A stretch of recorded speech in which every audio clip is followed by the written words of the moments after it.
if you go look at Google and put who will win the 2016 US election, you'll see 168 million articles, okay?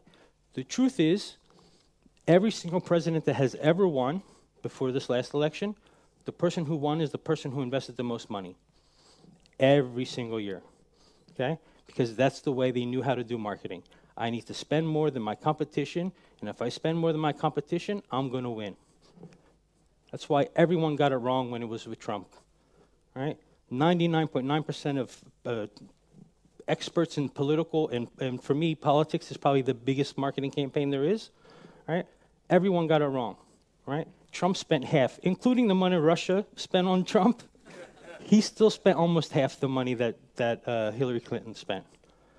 And on June 14th, when Trump was at his lowest, I wrote on my Facebook, my LinkedIn, wrote in a UK newspaper, I bet my career Trump's gonna win. Why?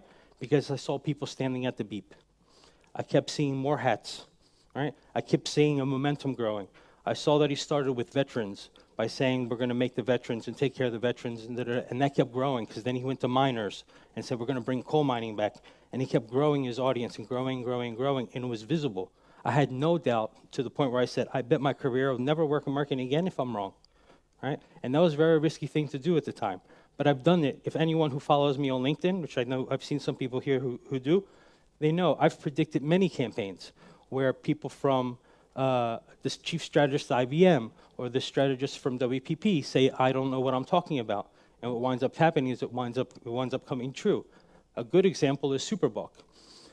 I worked, Superbook was my first client when I came here. The very first year we did our campaign, market share went up 12%.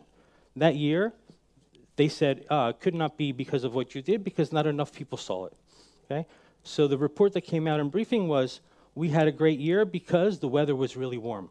That same week, Seek said, the coldest summer in 3 years, right? So because it didn't make sense, because there's only one form we look at marketing, which is spend a lot of money, do a lot of advertising, and get people to react, he didn't understand why it was working.